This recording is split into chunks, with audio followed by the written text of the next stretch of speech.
नमस्कार. मी भाऊ तोरसेकर. तुम्ही बघत आहात प्रतिपक्ष. मित्रांनो, अनेकांचा एक आक्षेप आहे की राज ठाकरे यांच्याविषयी मला सॉफ्ट कॉर्नर आहे. आणि मी हा खुलासा वारंवार केलेला आहे की राज ठाकरे विषयी मला सॉफ्ट कॉर्नर आहे. त्यांचं राजकारणाचं अपयश, त्यांच्या राजकारणातल्या वेगवेगळ्या खेळी असतील,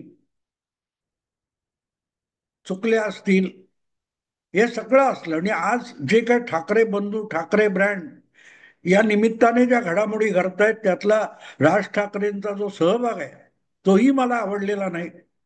पण तरीही एक व्यक्ती म्हणून आणि राजकारणात जो संयम किंवा जी प्रगल्भता लागते ती या तरुण नेत्याकडे आहे आणि म्हणून मला राज ठाकरेंविषयी आस्था आहे, हे मी अजिबात नाकारत नाही. आणि म्हणूनच आज मी व्हिडिओ जो करतोय त्याचं कारण गेले 2-3 दिवस एक वेगळीच मी चर्चा ऐकली की राज ठाकरे यांनी अलीकडेच आपल्या पक्षातून हाकून लावलेले किंवा काढून टाकलेले वैभव खेडेकर नावाचे कोकणातले एक मनसेचे नेते आहेत आणि ते लवकरच भाजपत जाणार, ही चर्चा गेली महिने 2 महिने तरी मला वाटते अधूनमधून कुठल्या तरी बातमीतून वगैरे येत असते. मध्यंतरीच्या इतक्या बातम्या होत्या की झाला प्रवेश, पक्षप्रवेश, म्हणजे वैभव खेडेकर यांचा भाजपतला पक्षप्रवेश हा आता निश्चित झालेला आहे आणि असा असा समारंभ होणार आहे, इतक्या गाड्या येणार आहेत, इतके लोक सहकारी घेऊन खेडेकर हे भारतीय जनता पक्षात प्रवेश करणार, त्यासाठी सगळी सज्जता झाली वगैरे वगैरे. पण प्रत्यक्षात काही झालं नाही. मला वाटतं एक दोनदा तरी अशा तारखा बातम्यांमधून आल्या भाजपकडून किंवा वैभव खेडेकर यांच्याकडून, अशा काही बातम्या आलेल्या मला नजरेत आलेल्या नाही. पण या बातम्या होत्या म्हणजे कुजबूज असते तशा बातम्या होत्या. पण अचानक दोनदा हा प्रवेश लांबला आणि त्यामुळे आता वैभव खेडेकर यांच्या भाजप प्रवेशामध्ये जे अडथळे आहेत त्यामध्ये पहिल्यांदा ऐकू येत होतं की नारायण राणे यांचा अडथळा आहे आणि आता ऐकू येतंय खुद्द राज ठाकरे यांनीच वैभव खेडेकर यांचा भाजप प्रवेश रोखून धरलाय. भाजपमध्ये किंवा मनसेमध्ये किंवा आणखीन कोणामध्ये काय झालंय ते मला माहिती नाही. पण एक गोष्ट मी सांगू शकेन की वैभव खेडेकर या व्यक्तीला, नेत्याला आपल्या पक्षातून जर राज ठाकरे यांनी काढून टाकलं असेल तर मग त्याचं कारण कदाचित ते पक्षांतर करणार म्हणून असेल किंवा कुठलं कारण आहे मला अजिबात माहिती नाही. पण एक अधिकृत बातमी माहिती आहे की वैभव खेडेकर हा तसा कोकणातला जो मनसेचा एकमेव प्रमुख नाव घेण्यासारखा नेता होता, त्याची राज ठाकरेंनी पक्षातून हकलपट्टी करून टाकलेली. पण हा हकलून लावलेला नेता आहे किंवा आपण पक्षातून ज्याला काढून टाकलेला आहे तो दुसऱ्या कुठच्या पक्षात जात असेल तर त्याला रोखण्याचे डावपेच वगैरे राज ठाकरे खेळतील हे मला अजिबात पटत नाही. मी ज्या राज ठाकरेंना ओळखतो गेले 35 वर्ष तरी, त्या राज ठाकरेंच्या स्वभावामध्ये असे काही डावपेच बसत नाहीत एवढी मला खात्री आहे. आणि म्हणूनच या बातम्या मला चक्रावून सोडणार आहेत. अनेकदा बातम्यांचा दुष्काळ असला की अशा काल्पनिक बातम्या तयार केल्या जातात. अगदी मध्यंतरी तुम्हाला आठवत असेल त्या बेस्ट पतपेढीच्या निवडणुकीतून ठाकरे ब्रँड आणि कुठे कुठे पोस्टर लावले आणि अखेर ठाकरे ब्रँडचा बँड वाजला आणि एकही सदस्य त्या पतपेढीमध्ये मनसे किंवा उबाठा या दोपैकी कोणाच्याही सदस्यांनी जी काही निवडणूक लढवली होती त्यापैकी एकही उमेदवार निवडून आला नाही आणि ठाकरे ब्रँडचा बोऱ्या वाजला याच्याही बातम्या रंगवण्यात आल्या. आणि त्याविषयी प्रतिक्रिया देताना राज ठाकरेंनी उलट विचारलं कुठची निवडणूक. म्हणजे पराभव स्वीकारायला राज ठाकरेंना लाज वाटते असं तो मला वाटत नाही. पण तुम्हीच बातम्यांमधून ठाकरे ब्रँड म्हणून त्याच्यात राज ठाकरेंना ओढायचं आणि मग जाब त्यांना विचारायचा, हा अजब प्रयोग होत असला असो. तर त्यामुळे वैभव खेडेकर याला जर आपल्या पक्षातून काढून टाकलेला आहे, तर त्याला दुसऱ्या कुठच्या पक्षात जायचं ते त्यापासून अडवणं हा राज ठाकरे यांचा बिलकुल स्वभाव नाही. आणि म्हणून उद्धव ठाकरे आणि राज ठाकरे यातला जमीन अस्मानाचा हा एक मोठा फरक आहे. दोघे चुलत बंधू असले, एकाच परिवारातले असले, तरी त्या दोघांमध्ये एक जमीन अस्मानाचा फरक आहे. आपल्याकडून जो जाईल त्याला घाण, कचरा, उकिरडा, गटार असं म्हणणं हे उबाठामध्ये चालतं. पण राज ठाकरे यांनी कधीही त्यांना सोडून गेलेले जे कोणी असतील त्यांच्याविषयी अनुदार उद्गार काढण्याचं टाळलेलं आहे, कटाक्षाने टाळलेलं आहे. आणि याची अनेक प्रमुख उदाहरणं आहेत. अगदी आरंभापासून त्यांच्या बरोबर राहिलेले, शिवसेनेच्या काळापासून आणि मनसेच्या स्थापनेनंतरही आज भाजपचे आमदार असलेले राम कदम आहेत. हे 2009 मध्ये राज ठाकरे यांच्या पक्षातर्फे आमदार म्हणून निवडून आले. आणि तेवढ्यावर नाही थांबलं, तर जेव्हा सगळ्यांनी विधानसभेत मराठीतच शपथ घ्यावी हा राज ठाकरेंचा आग्रह होता, त्यासाठी नव्याने आमदार झालेले राम कदम यांनी अबू आझमी यांच्या थोबाडीत मारून रोष ओढवून घेतला होता. विधानसभेतून काही काळासाठी बडतर्फी सुद्धा सहन केलेली होती. इतका जवळचा माणूस, निष्ठावान माणूस हा 2014ची निवडणूक येईपर्यंत भाजपत दाखल झाला, तेव्हाही त्याला रोखण्याचं किंवा त्याच्याविषयी अनुदार उद्गार काढण्याचं राज ठाकरेंनी टाळलेलं होतं. दुसरे, अगदी शिवसेनेच्या काळापासून त्यांच्या बरोबर असलेले आणि मनसेचे सरचिटणीस झालेले प्रवीण दरेकर यांनी सुद्धा 2009 मध्ये निवडणूक जिंकली, आमदार झाले. पण 2014 पर्यंत जेव्हा त्या निवडणुकीत विधानसभेच्या पराभूत झाले, त्यानंतर हळूहळू करत ते भाजपच्या जवळ गेले आणि भाजपमध्ये दाखल झाले, तरी राज ठाकरे यांनी एक चकार शब्दाने कधी तक्रार केली नाही. कधी तक्रार केली नाही. आता सुद्धा मला वाटते प्रकाश महाजन यांना पक्षातून काढून टाकलेले नसले आणि ते पक्षापासून दूर झालेले असले, तर राज ठाकरे यांच्याकडून त्यांना कुठे अडवण्याचा, रोखण्याचा प्रयत्न झाला असं कधी दिसलं नाही. शिशिर शिंदे ते सुद्धा 2009 मध्ये मुलुंडमधून संजय राऊत यांच्या बंधूला पराभूत करून विधानसभेवर निवडून आले होते मनसे आमदार म्हणून. अलीकडच्या काळात ते एकनाथ शिंदे यांच्या पक्षात, सॉरी, त्याच्या आधी ते शिवसेनेत परत गेले होते आणि मनसेमध्ये जाण्यात आपली चूक झाली असंही त्यांनी जाहीरपणे म्हटलं होतं. पण शिशिर शिंदे यांच्याविषयी राज ठाकरे यांनी कुठचेही अनुदार उद्गार केव्हाही काढलेले नाहीत किंवा त्यांना पक्षातून जाताना रोखण्याचाही प्रयत्न केला नाही. ही जी पार्श्वभूमी आहे, हा राज ठाकरेंचा स्वभाव आहे. हा राज ठाकरेंचा स्वभाव आहे. 2017 नंतर त्यांच्यातर्फे निवडून आलेले जे नगरसेवक होते, त्यातले 6 नगरसेवक उद्धव ठाकरे यांच्या शिवसेनेने पळवले. 7 पैकी 6 पळवले. पण त्याबद्दल सुद्धा राज ठाकरे यांनी कुठलीही आदळआपट केली नाही. ना त्या पक्ष सोडून गेलेल्यांना शिव्याशाप दिले किंवा उद्धव ठाकरे आणि शिवसेना यांच्या विरोधात देखील कुठलेही अपशब्द किंवा अनुदार शब्द राज ठाकरेंनी वापरलेले नाही. एका बाजूला अपशब्द वापरायचे नाहीत, टिंगल करायची नाहीत, पण दुसरीकडे जे गेले त्यांना रोखण्यासाठी आटापिटा करणं असला राज ठाकरेंचा उद्योग नाहीये.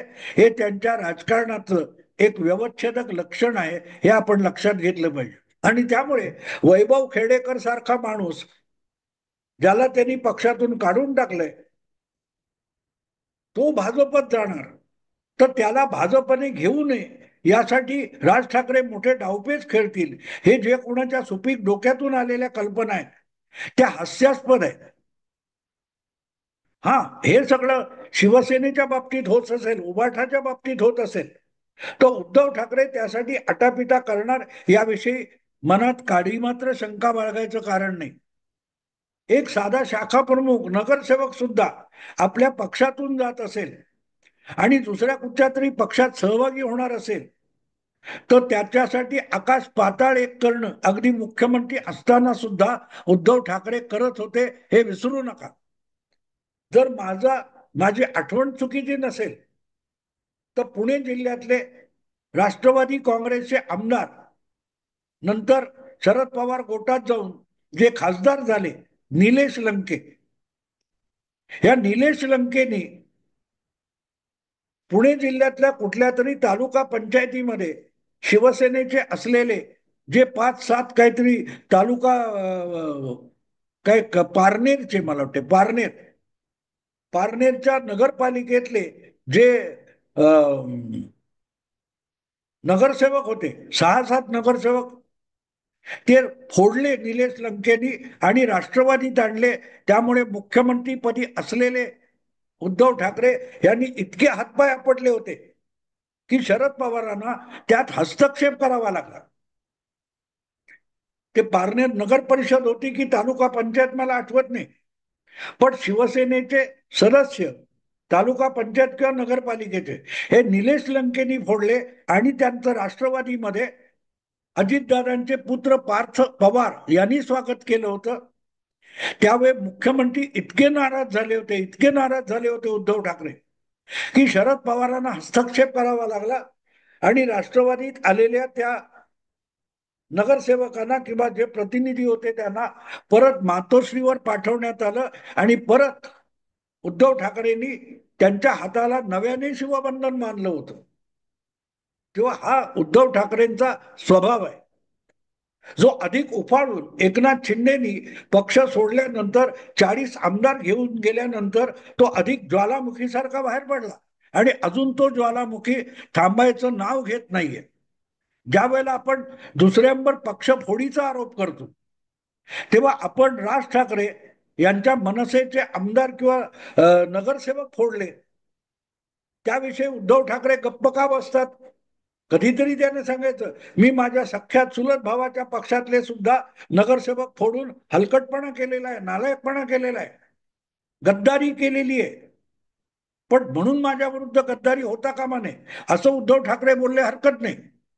पण त्यांनी चुकूनही एकनाथ शिंदे किंवा भाजप यांना शिव्याशाप देताना आपणही पक्षांचे आमदार फोडलेत, नगरसेवक फोडलेत, याविषयी मौन धारण केलेलं आहे.